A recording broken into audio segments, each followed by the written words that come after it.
Hello students, welcome back to my channel. Vishal Gupta आपका teacher. कैसे हो आप सब स्टूडेंट्स? इस वीडियो में मैं आपको क्लास 12 का जो सब्जेक्ट है फिजिकल एजुकेशन, उसका chapter number 2 children and women in sports, उसके इंपॉर्टेंट क्वेश्चंस कराने जा रहा हूं।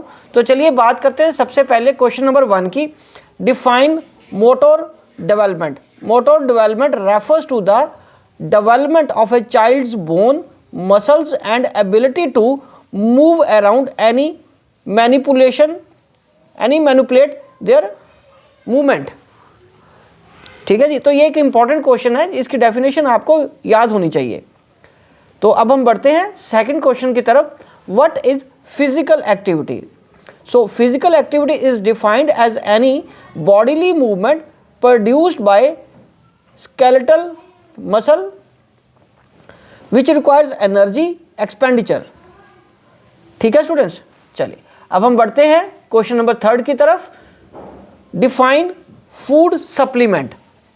तो स्टूडेंट्स, फूड सप्लीमेंट क्या होता है? Food supplement means nutrients that is added to the diet to nourish body that are not getting in the regular diet.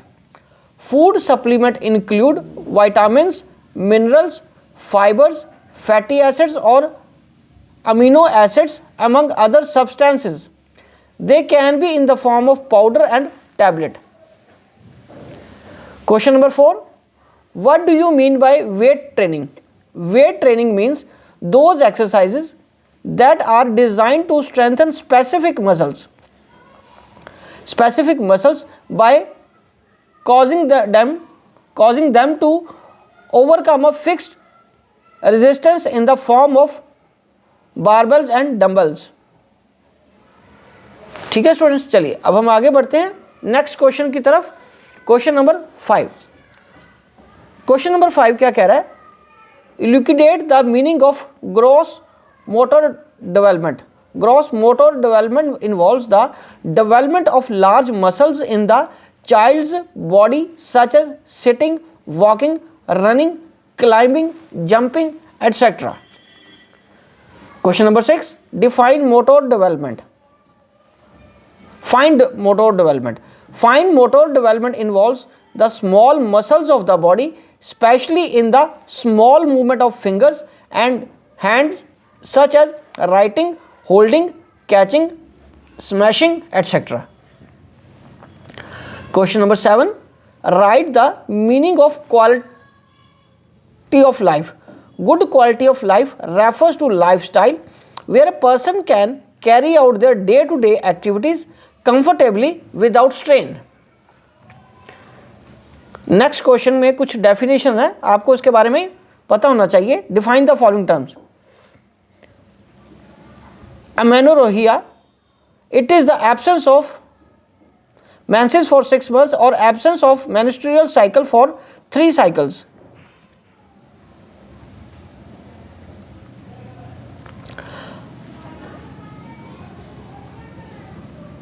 Menorrhagia is heavier and increased amount of flow occurring at regular intervals or loss of 80 ml of or more of blood. Metrorrhagia is irregular episodes of bleedings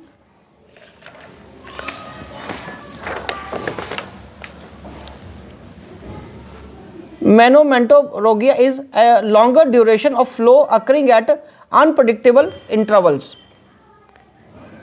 Anemia, it is the most common disorder of blood that is deficiency of RBC, generally caused by malnutrition. अब हम आगे बढ़ते हैं question number 9 की तरफ। What is menstrual dysfunction?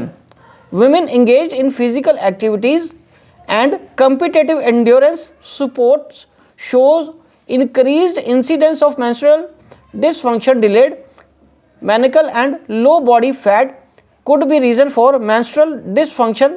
Menstrual cycle occurs every 22nd to 5th day and flow leads to 3 to 7 days.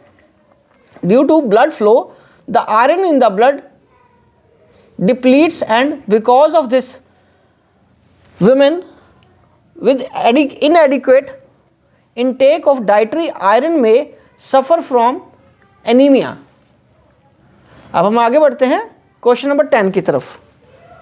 Question number 10 है briefly describe menarche. Menarche is the menstrual cycle. It can also be referred to the first menstrual bleeding in the females. It is often considered a attainment of physical level and signals of possibility of fertility. Girls can experience menarche at different ages. अब हम आगे बढ़ते हैं question number 11 की तरफ। What are the causes of early menarche? First, increased incidence of childhood obesity. Second, low birth weight. Third, exposure to smoking. Fourth, children were not breastfed. Fifth, higher conflict in family relations and stress. Sixth, lack of exercises. Seven, inadequate diet. Question number 12. What is anemia? What are the causes of anemia? So, when number of red blood cells or concentration of hemoglobin in blood is low, it is termed as anemia. Hemoglobin is a protein inside the red blood cells that contains iron and transports oxygen to body parts. Causes क्या है इसके? Acute bleeding, दूसरा stomach ulcers, तीसरा stomach inflammation, 4 cancer, 5 child birth, 6 menstruation और 7 surgery की वजह से भी ये हो सकता है। तो स्टूडेंट्स इसी के साथ ये इंपॉर्टेंट क्वेश्चन चैप्टर 2 के कंप्लीट होते हैं। आप इसको एक बार ज़रूर पढ़ लीजिए, ये आपको फाइनल एग्जाम्स के लिए बहुत काम आएंगे। Wishing you good luck.